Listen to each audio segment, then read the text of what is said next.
Shalom, apa kabarnya? Bertemu lagi di Habatus Hidupku Bagi Kristus. Hai adik-adik, apa kabar? Sehat semuanya? Puji Tuhan. Kalau semuanya sehat. Hari ini Ibu Yohana akan menyampaikan renungan dari Yesaya 58 ayat 1 sampai 12. Panjang ya, tetapi Ibu Yohana akan berjuang nih menyederhanakannya. Apalagi Ibu Yohana akan menyampaikan tentang puasa yang dikehendaki Tuhan.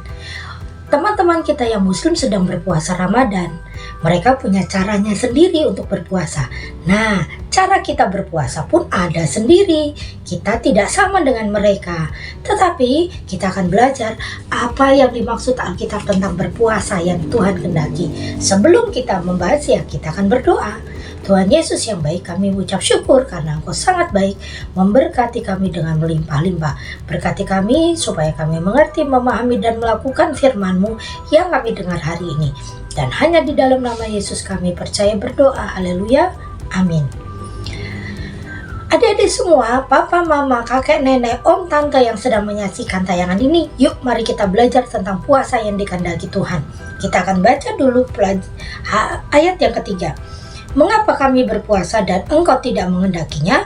Mengapa kami merendahkan diri dan engkau tidak menghiraukannya? Sesungguhnya pada hari puasamu, engkau masih sibuk dengan urusanmu dan kamu menindas semua buruhmu. Orang Israel mempertanyakan pada Tuhan. Mereka sedang berpuasa, mereka sedang merendahkan diri, mereka sedang memohon pada Tuhan. Tetapi mengapa Tuhan tidak mengindahkan? Mengapa Tuhan tidak memperhatikan? Mengapa Tuhan tidak menjawab apa yang mereka mau? Apa yang mereka minta pada Tuhan? Ternyata ada banyak alasan. Mereka melakukannya secara fisik. Mereka melakukannya hanya seperti ritual atau sebagai adat istiadat atau sebagai kebiasaan yang tanpa ada nilai-nilai rohani dan pertobatan. Puasa itu adalah tanda pertobatan seseorang. Bagaimana dia merendahkan diri, bagaimana dia mengakui dirinya sebagai orang berdosa, mengakui dosa-dosanya, mengakui perbuatan yang tidak benar di hadapan Tuhan, dan memohon pengampunan pada Tuhan. Itulah puasa yang dimaksud oleh Tuhan. Kita bisa melihat bagaimana beberapa contoh tokoh-tokoh Alkitab dalam berpuasa. Pertama adalah Raja Daud. Bagaimana waktu dia istrinya melahirkan, tetapi anak itu sakit. Daud berpuasa, merendahkan diri pada Tuhan, tidak makan, tidak minum. Bahkan dia mengasingkan dirinya, memohon, merintih, mengeluh pada Tuhan dan merendahkan diri serendah-rendahnya di hadapan Tuhan. Walaupun anak itu tetap meninggal, tetapi Daud diberikan jawaban yang terbaik dari Tuhan. Kita juga melihat bagaimana Tuhan Yesus berpuasa. Bukan puasa 1-2 hari, tapi 40 hari dia. Bahkan dia diuji sendiri oleh iblis. Adik-adik semua, papa, mama, om, tante, emak, engkong, kakek, nenek, semua perhatikan apa yang harusnya kita lakukan dalam berpuasa. Bukan tata caranya yang penting. Tata caranya itu seperti apa? Ada orang yang berpuasa seperti Esther, 3 hari tidak, 3 malam tidak makan, tidak minum. Ada juga yang berpuasa Daniel, hanya memakan buah-buahan dan sayur-sayuran saja. Atau ada juga yang berpuasa hanya menahan lapar, tapi dia tetap minum, tetapi tidak makan di jam-jam yang sudah ditentukan. Kita punya banyak cara-cara berpuasa. Kita punya model-model berpuasa. Mungkin nanti adik-adik semua atau papa mama semua menanyakan ke gembala masing-masing atau guru-guru sekolah minggu, saya harus berpuasa seperti apa? Dari jam mana ke jam mana, itu nanti akan dijelaskan. Ibu Yohana tidak menjelaskan hal itu, tapi Ibu Yohana menjelaskan apa intinya sebenarnya berpuasa itu. Ada banyak orang hanya menahan lapar dan haus, hanya melakukan ritual-ritual agama atau cara-cara atau model-model berpuasa, tapi melupakan inti dari berpuasa itu sendiri. Kita akan baca di ayat yang kelima.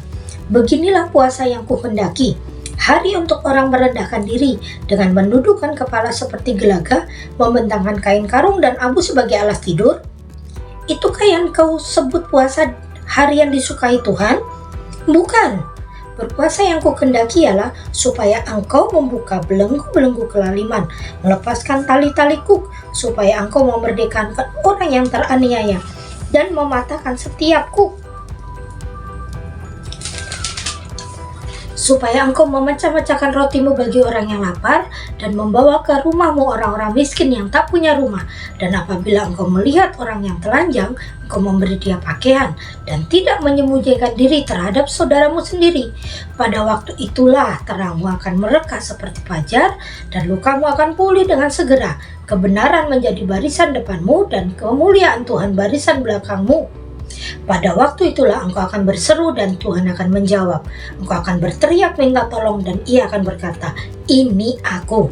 Apabila engkau tidak lagi mengenakanku kepada sesamamu dan tidak lagi menunjuk-nunjuk orang dengan jari berfitnah, apabila engkau menyerahkan kepada orang lapar makananmu sendiri dan memenuhi kebutuhan orang yang tertindas, maka terangmu akan terbit dalam gelap, kegelapanmu akan seperti rembang tengah hari.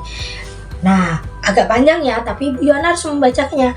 Jadi berpuasa itu bukan tentang menahan lapar dan haus, tetapi tentang kelakuan kita.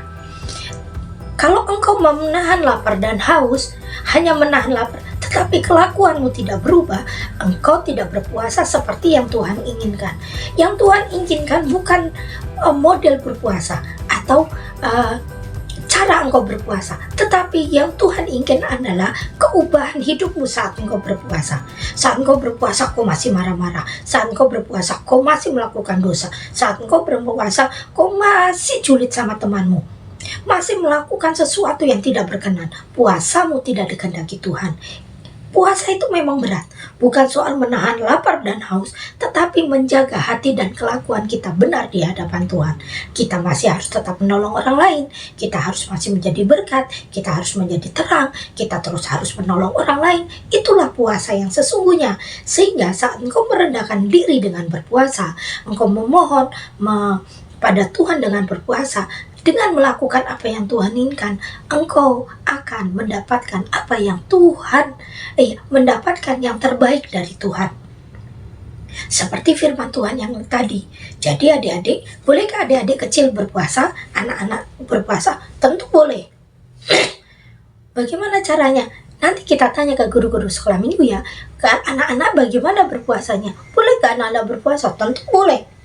Jangan hanya orang dewasa, terutama yang dewasa-dewasa dong, mencontohkan diri kepada anak-anak untuk berpuasa. Mami, papi, yuk ajarkan anak-anak berpuasa, tetapi sambil melakukan perbuatan-perbuatan yang baik. Adik-adik, dengarkan baik-baik ya. Berpuasa bukan soal makan dan minum, tapi berpuasa itu tentang bagaimana melakukan kebenaran demi kebenaran, walaupun dalam situasi berpuasa. Jangan berpikiran kalau engkau berpuasa, kau langsung menyembunyikan diri. Di Matius mengatakan, kalau engkau berpuasa, cuci mukamu, rambutmu disisir, jangan acak-acakan, jangan sampai orang tahu engkau berpuasa. Yang tahu engkau berpuasa hanya Tuhan dan dirimu sendiri. Nah, adik-adik, inilah puasa yang dikehendaki Tuhan menurut versi kita orang Kristen. Bukan hanya menahan lapar dan haus ya, tapi juga menjaga kelakuan kita supaya benar di hadapan Tuhan.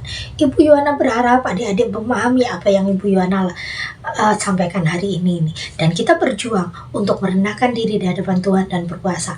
Yuk, tetapkan satu hari engkau berpuasa. Contohnya gimana? Mungkin dengan hal yang sederhana. Contohnya ini, hari ini aku tidak akan makan permen. Hari ini aku tidak jajan, hanya makan makanannya mama. Contoh sederhana dulu. Contoh yang simpel dulu. Aku tidak mau jajan dulu, aku hanya makan di rumah. Misalnya gitu. Nanti mulai belajar lagi, naik lagi. Aku tidak akan minum manis, hanya minum air putih. Nanti belajar lagi gitu kan. Itu cara puasa yang kecil, yang sederhana dulu. Jangan hanya menahan lapar dan haus, nanti adik-adik kaget. Belajar dulu yang simpel dulu.